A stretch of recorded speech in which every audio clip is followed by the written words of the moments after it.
Peace, and welcome to another episode of the Quranic Remedies, where we spend about 15 minutes exploring a page from the Quran together and seeing how we can apply the verses to our lives.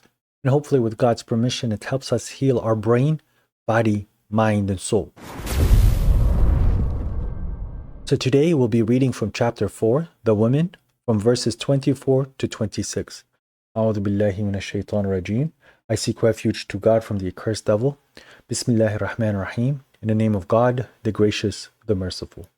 والمحصنات من النساء إلا ما ملكت أيمانكم كتاب الله عليكم وأحل لكم ما وراء ذلكم أن تبتغوا بأموالكم محصنين غير مسافحين فما استمتعتم به منهن فآتوهن أجورهن فريضة ولا جناح عليكم فيما تراضيتم به من بعد الفريضة إن الله كان عليما حكيما. And all married women except those you rightfully possess. This is God's decree binding upon you. Permitted for you are those that lie outside these limits, provided you seek them in legal marriage with gifts from your property, seeking wedlock, not prostitution. If you wish to enjoy them, then give them their dowry, a legal obligation. You commit no error by agreeing to anything after the dowry, is what I believe the verse says. God is all-knowing, most wise. ومن لم يستطع منكم طولا أن ينكح المحصنات المؤمنات فمن ما ملكت أيمانكم من فتياتكم المؤمنات والله أعلم بإيمانكم بعضكم من بعض فانكحوهن بإذن أهلهن وآتوهن أجورهن بالمعروف محصنات غير مسافحات ولا متخذات أخذان فإذا أحصن فإن آتين بفاحشة فعليهن نصف ما على المحصنات من العذاب ذلك لمن خشي العنت منكم وأن تصبروا خيرا لكم والله غفور رحيم. If any of you lack the means to marry free believing women, he may marry one of the believing maids under your control. God is well aware of your faith. You are from one another. Marry them with the permission of their guardians and give them their recompense fairly to be protected, neither committing adultery nor taking secret lovers. When they are married, if they commit adultery, their punishment shall be half that of a free woman. That is for those among you who fear falling into decadence. But to practice self-restraint is better for you. God is most forgiving, most merciful. يريد الله ليبين لكم ويهديكم سنن الذين من قبلكم ويتوب عليكم والله عليم حكيم.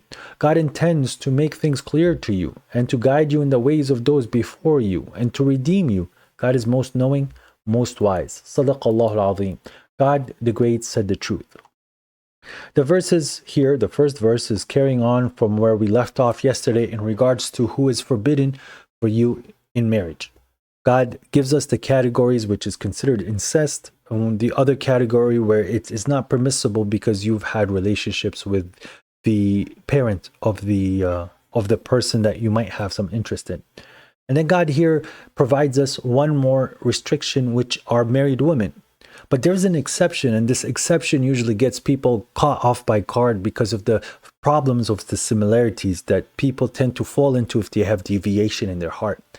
This verse, if it's taken by isolation, one can understand it in a very difficult and wrong way.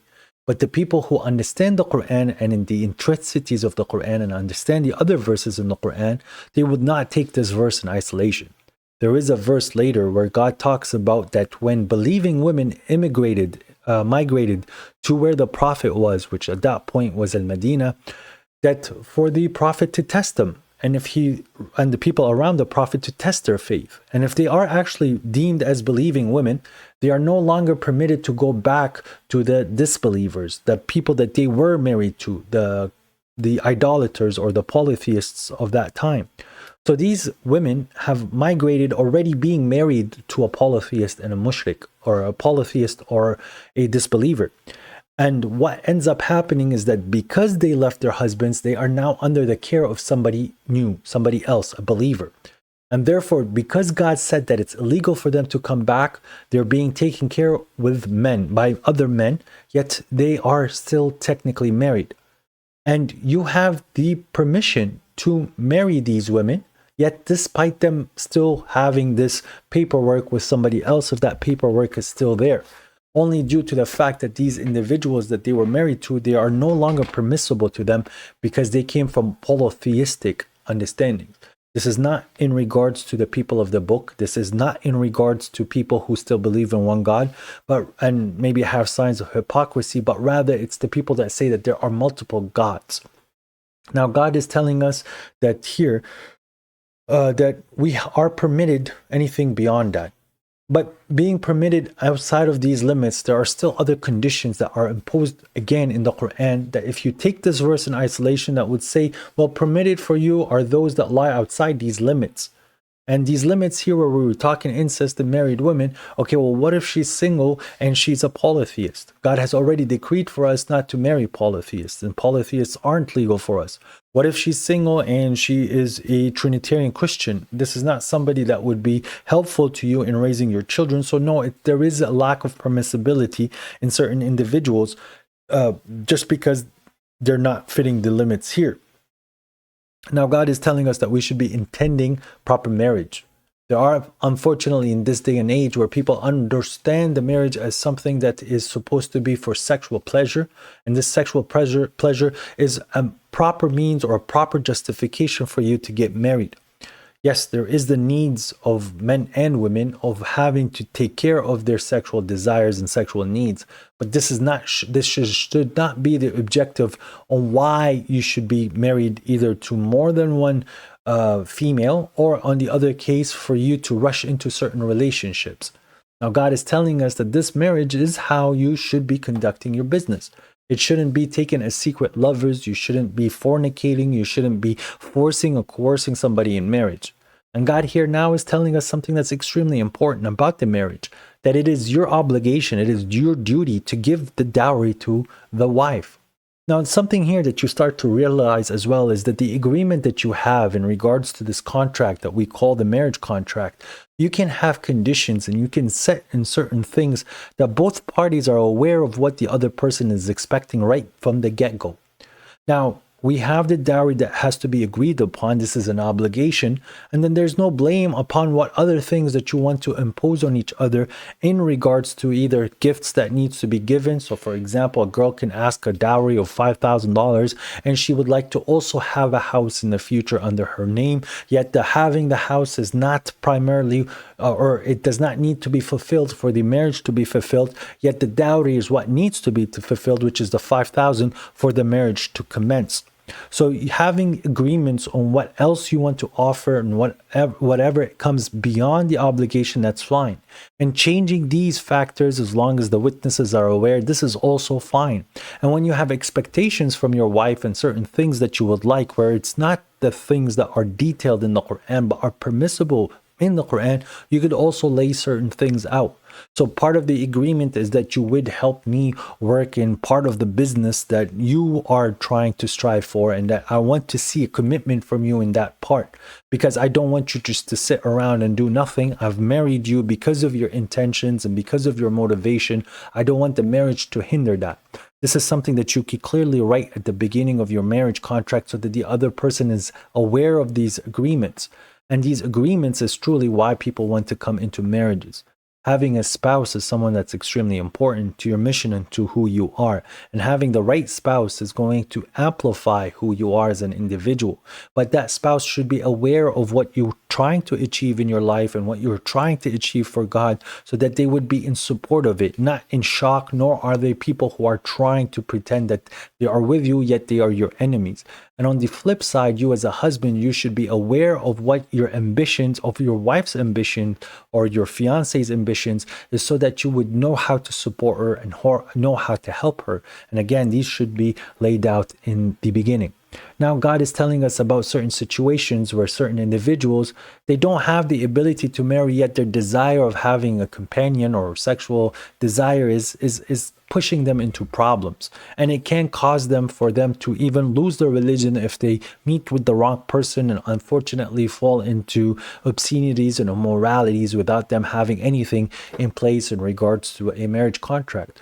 So God knows the weaknesses that in our hearts, so he gave us a way out when we are not capable of having a proper marriage, to have a agreement, a contract with a an opposite sex, so a female in my case, where you have this contract by the permission of her guardians, unless if she does not have a guardian, and that permission is showing that you guys are going to either live with each other, that you are going to engage in certain activities, whatever you're laying it out as, and at the end, there is no dowry that is being given here. And that is why, where if she is going to fall into adultery, she wasn't given her dowry, and therefore at this point she gets half the punishment. And again, this is talking about these intricacies which are implicitly understood in this verse, in this chapter, which I said this chapter is full of them. Where now we're going to realize that there's difference between obscenities of somebody who is married and somebody who is not married. Now, when God is talking about half the punishment, we have a verse in chapter 24 where the punishment of somebody who's married is 100 lashes. God talks about people who have committed immoralities, that they go to jail or they are jailed in their homes for the rest of their lives. Notice how God is now saying half the punishment. So this can only be in regards to the lashing, because you do not know how long a person would have to live for you to give them half a jail sentence. But having a half jail sentence does not make sense, because God is talking about a punishment here. Now, if you go to chapter 12, again, if you look at the language that God was using in the way that he was presenting the case about Joseph, where the wife that was trying to seduce Joseph, she said either jail or a painful punishment. So the punishment and the pain that is associated to the punishment is different than jailing. And the person that is getting jailed for immoralities or obscenities, it would not fall under rather a painful punishment, which is what God is talking about here, is a punishment, but rather it's a recompense. So it's almost a reward for the crime that they did. Now, God is again stressing to us that we shouldn't be taking street secret lovers. And this verse here is very specific in regards to the situations that was in the Middle East 1400 years ago. But this can be applied in this day and age into a different way. Now, there are a lot of people in high school and maybe a little older where they cannot afford having a marriage, and they cannot afford being a person who is raising a family and being around a spouse, in a sense of somebody who has the ability to do so. Yet we see a lot of people undertaking these ideas of having a boyfriend and a girlfriend, and then they start to do certain things where, because of the weakness of the human being, they end up falling into some dire sins, some really bad sins like fornication. Now, God has given us the ability to not fall into fornication, to make her parents aware, to write an agreement that you guys are technically now together, right? But you have not given her a dowry, but you are now responsible for whatever you can afford. So whether her clothing, her fooding, her bills, things of that nature. And this is how God is giving us an exit away from what they're building in this day and age of this push of over-sexualization and you not being able to find a proper spouse for marriage and giving the dowry because you yourself are having financial struggles.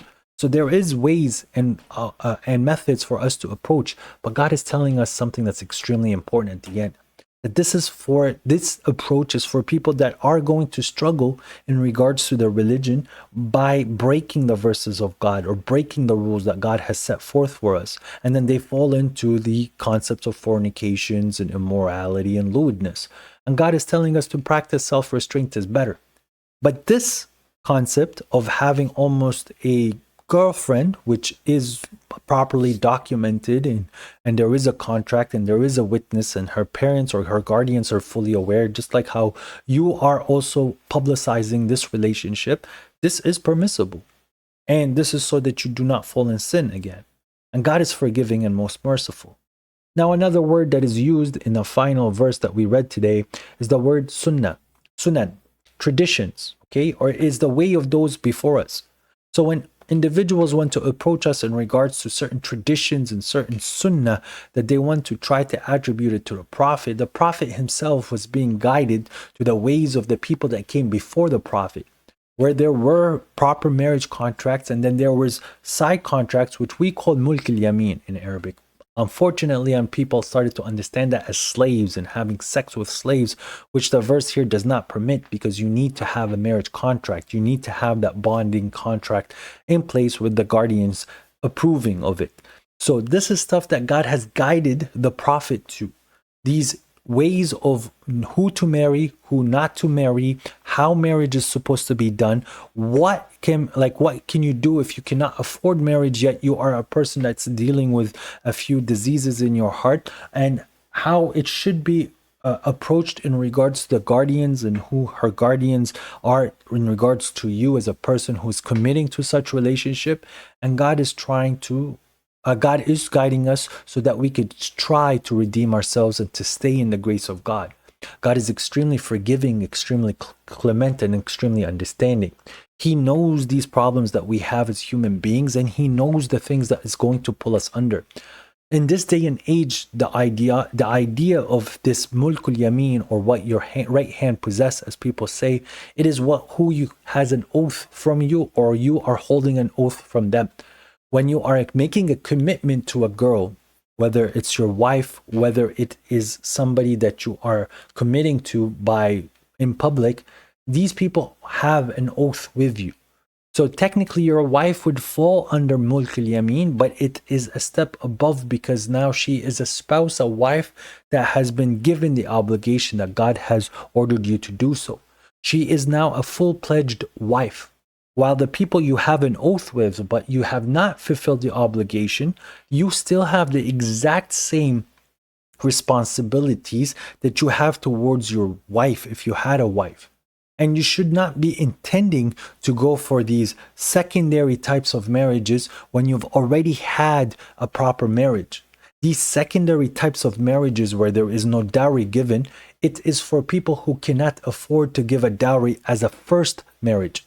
If you're already married and your needs are satisfied, because your needs are satisfied due to the fact that you are married, you should not be going out and engaging in relationships behind your wife's back saying that this is permissible, especially with relationships that where you are not giving a dowry, saying that this is me taking an oath with somebody. These conditions are also very present to you as a human being, as somebody who's going to make wise decisions and judgments, because you know God is watching you.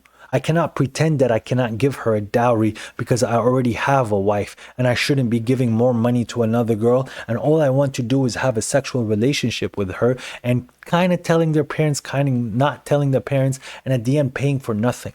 Yes, these are stories that we are constantly hearing from people who are religiously inclined, and they do speak about the religion, yet they are applying it for the benefit and the betterment of themselves and their desires in this world.